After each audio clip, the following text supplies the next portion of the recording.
Hi, everybody. This is Sandra Brett. I am the director of the Charleston Jewish Film Fest, and I am thrilled to have with me today Christine Guenther, who is the producer of Me Kosher, which we have all watched and loved. She's the co-founder of Fire Glory Pictures, which specializes in international productions with crossover storytelling that bridges the Atlantic and sparks flames in minds and hearts. So do you want to just wave to everybody, Christine, before we Hi, start? thanks So for having us. thanks so much for being here and giving us a little bit insight into how this movie got made. And I guess the first thing that I'd like to ask you is how you found the story. Well, the story found me. I can't take credit for finding it.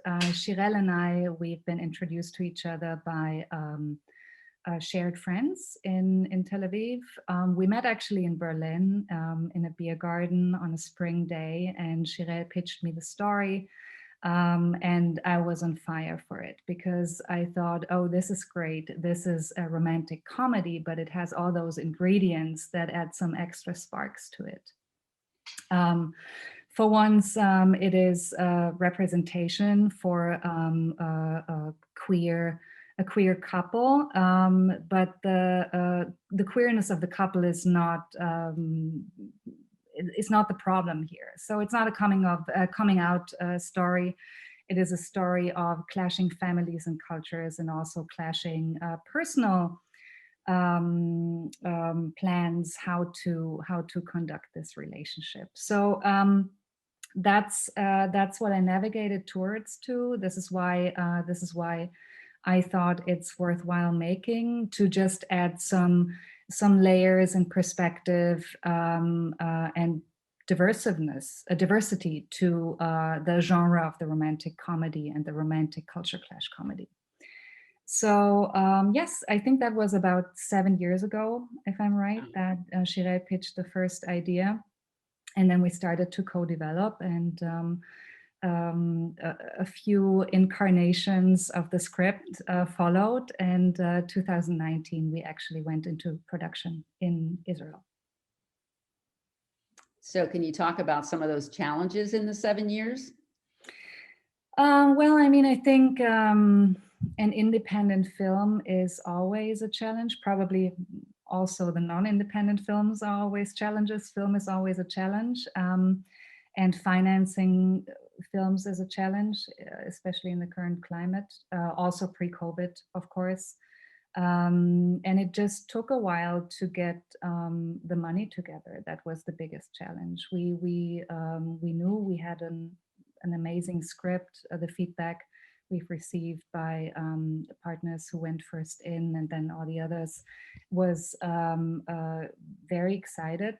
So we believed in the project, and finally we got it on screen. So yeah, and other challenges were shooting with a very international crew. So many different cultures and also filmmaking processes or traditions came together. We had a mix of Israeli, German, American crew, which was exciting, but also added to the whole balagan of getting it done and still loving each other in the process, which is probably a good reflection of the film itself. It sounds like it was a lot of fun. Can you just give us a couple of particularly fun moments that you had when you were making the film?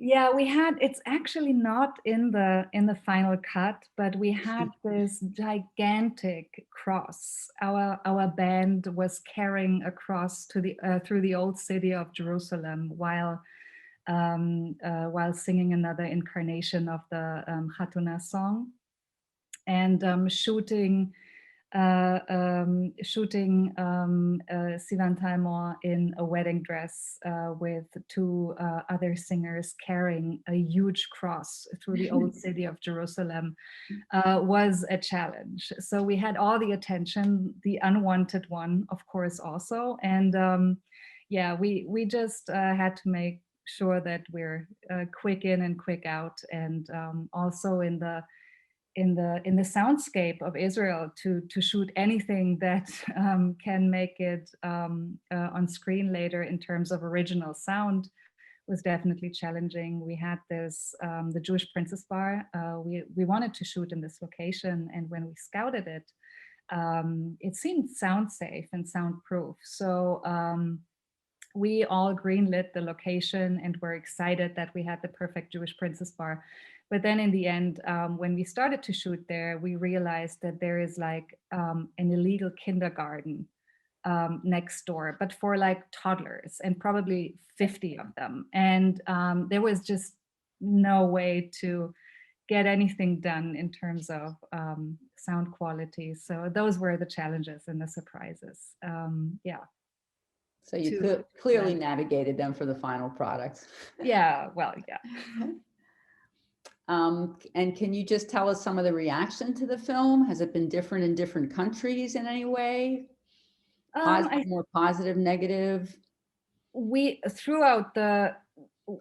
so privileged and so lucky because wherever it meets audiences, we get amazing feedback. So that's what we get so far, and we hope that this continues. So no, I mean, of course, Germany and Israel have skin in the game in terms of course, cultural and historic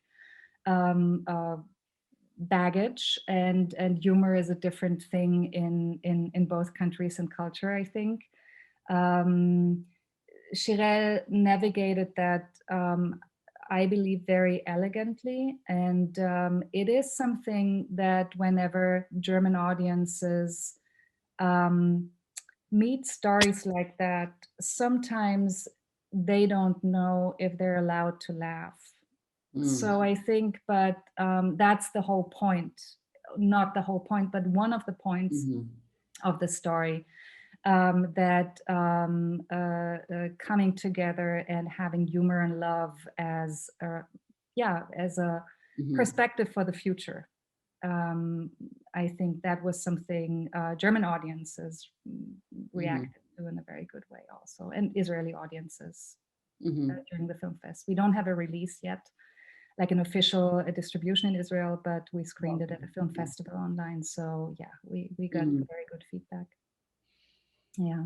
Yeah, I think I told you my parents are Holocaust survivors, and I could really relate to the difficulty of accepting someone with a German background into the family.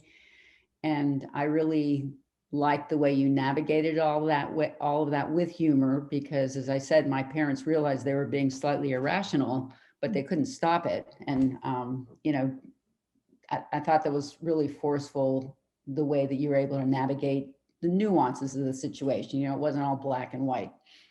And even though characters had to struggle with how they felt, you got that, as well as the overall principle of how we accept diversity. So I like that there were the 3 specific examples, so it wasn't stereotyping for just one sort of relationship. And was that all in the original script, the 3 different couples? Yes. And I'm not revealing a big secret here. It is in parts also autobiographical for Shirel. So she took elements of her family background.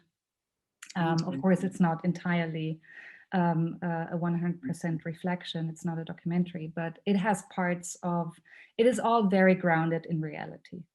Let's put it that way. So and I think that came through in the film, you know, just the variety of different reactions. So again, it wasn't stereotyped in any way. It really seemed to come from the heart. Yeah, it was also because when we started to pitch it, people were like, "Oh, come on, you just put everything together. It's like this special menu, and you have the Arab, and you have Shoah, and you have the lesbians." And right. so, and we were like, but it's like that. This is our story, and we have enough reason to tell it like that. So sometimes truth is stranger than fiction.